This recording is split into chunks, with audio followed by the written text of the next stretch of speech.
William Walker Atkinson's The New Psychology, Its Methods, Principles, and Practice. Chapter 10 was Thought and Character. This is Chapter 11, Emotion. It is very difficult to define emotion, and yet everyone recognizes just what is meant by the term. Emotion is the term employed to denote the set of mental activities belonging to the feeling side of mentation, as distinguished from sensation, thought, or volition. There is but little difference between what we call feeling, as used in this sense, and what we call emotion. The difference is largely one of degree. Feeling is the simple form of emotion, or emotion is the more complex form of feeling. You, of course, realize that we are speaking of the mental state known as feeling, and not of physical sensation. A sensation is the result of some internal or external physical substance registering its impressions upon our mentality. A feeling is a mental state producing an experience of pleasure or pain, in some degree or combination. An emotion is a mental state composed of a number of feelings, or the average of a number of feelings. A complex state of feeling. Feeling, or emotion, may arise from the contemplation or consciousness of some object outside of oneself, or from the memory of some occurrence, or from imagination in which something or occurrence is pictured to the mind. It is not a matter of reason or will. It belongs to the subconscious region of mentation. Like all other subconscious mentation, emotion has its relation to something in the past.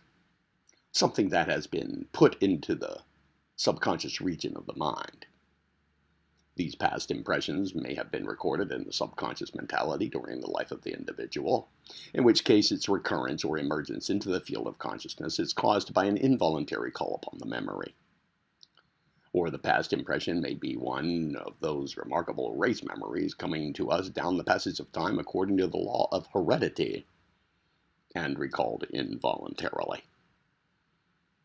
In either case, the result is the same, an emergence from the subconscious region of some impression or series of impressions from the past, arousing in us strange feelings and mental excitement. Pain and pleasure are elemental feelings, and certain objects producing them throughout the ages have left upon us the subconscious impressions which result in the feelings and emotions inspired by those things. There is a close connection between emotion and physical expression. These two act and react upon each other. We are pleased, and our mouth takes an upward turn, and queer little wrinkles form around the eyes. We smile.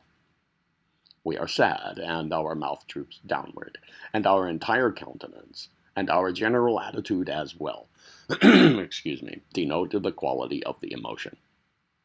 Anger, fear, jealousy, curiosity, and all the other emotions register themselves in outward expression. Actors and experimental psychologists know that if one will imitate the outward physical expression of any emotion earnestly and persistently, there will come about a reaction that will result in the production of that particular mental state or emotion. Smile earnestly and persistently, and you will feel cheerful. Frown and clench the fists, and you will feel cross and angry. In this fact of emotional action and reaction there rests a whole field of self-mastery and self-control. Those who will accept this hint have a valuable weapon of character, building and mental control at their disposal. People are largely what their emotions have made to them. But this, while true, is only a half-truth. It is true that unrestrained emotion adds repeated impressions upon the subconscious mentality, and it deepens the original impressions at each repetition, until finally the character is so influenced by these customary phases of emotion that it becomes set, as does a mold that is hardened. But the new psychology also gives the other half of the truth. While recognizing that a man's character is largely determined by the character of the emotions in which he has indulged, it also holds firmly to the correlated fact that a man's emotions may be mastered, regulated, changed, developed, encouraged, discouraged, or inhibited altogether by the exercise of the power of the master of the mind, the ego. From a state of slavery to his feelings and emotions, one may rise to a state of mastery. Instead of allowing the feelings and emotional side of one's self to run away with one, the individual may press his emotions into service and use them to his advantage and well-being. The uncontrolled emotions are like a number of horses running away with a stagecoach, the driver sitting helpless upon his seat and not dreaming of exerting his controlling power. But the driver, the ego, once awakened to a sense of his power, may draw in the reins, and by exerting his skill and strength, soon have the horses under control and doing good work in pulling along the coach. That the emotions may be controlled to a certain degree, every person knows in a way, but the majority do not dream of the extent of the control, nor are they aware that emotions may be developed and cultivated. When the ego comes to his own, all these things are possible. It is impossible in a brief space to be devoted to this one phase of the subject, to give detailed instruction regarding the cultivation and control of the emotions. But nevertheless, we intend giving you the general principles underlying the same, that you may apply them to suit the requirements of your particular case, adapting them intelligently to your own requirements. In the same way, you may be enabled to direct the emotional development of those around you, who will listen to your advice and accept your guidance. Excuse me.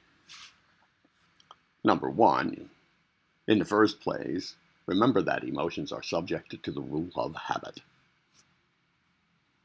By reading the chapter of this book devoted to mental paths, you may see that habit emotions may be mastered, developed, or restrained. The fundamental laws of the habit is repetition. Repetition deepens the habit impression and infuses new life into the particular idea, thought, or emotion governed by it. Therefore, if you wish to cultivate an emotion, repeat it by careful and constant practice and exercise until it becomes habitual. Therefore, if you wish to cultivate an emotion, if you would restrain or inhibit an emotion, refuse to allow it to manifest as much as possible.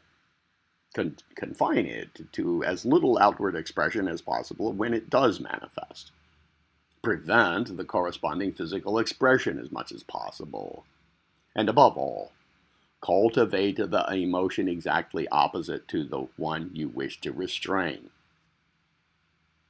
This is a general rule in restricting or inhibiting all mental states. Cultivate their opposites. This is according to the law of opposites, which is operative in the mental realm as well as in the physical. To counteract cold, apply heat. To counteract heat, apply cold. This is the law of neutralization. Number 2,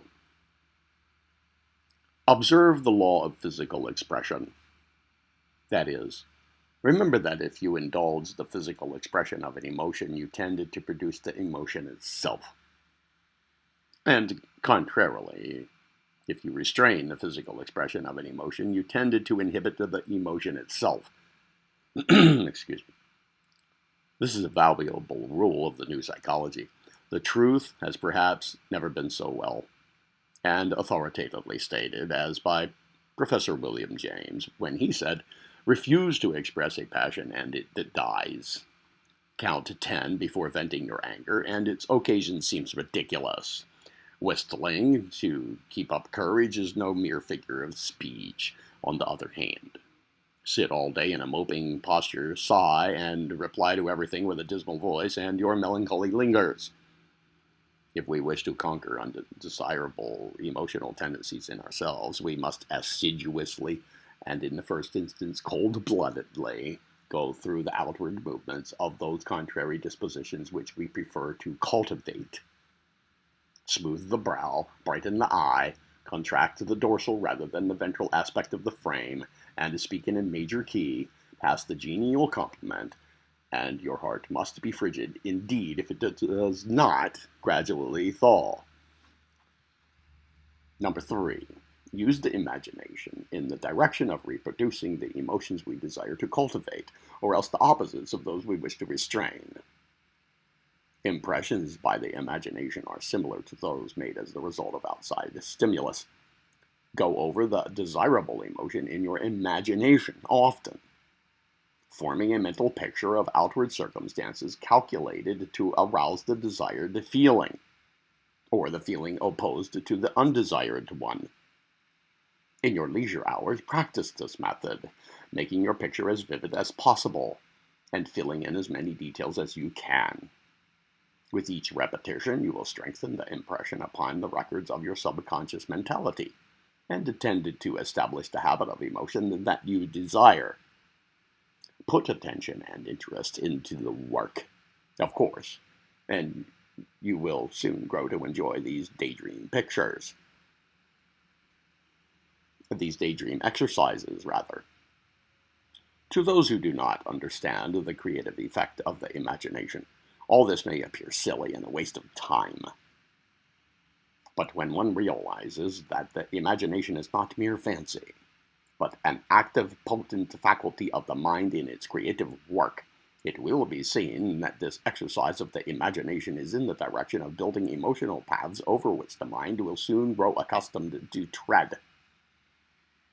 Number 4, and in this, as in everything else, do not lose sight of the employment of the will, that mighty instrument of the ego, wherewith all the other faculties may be shaped and developed, or restrained.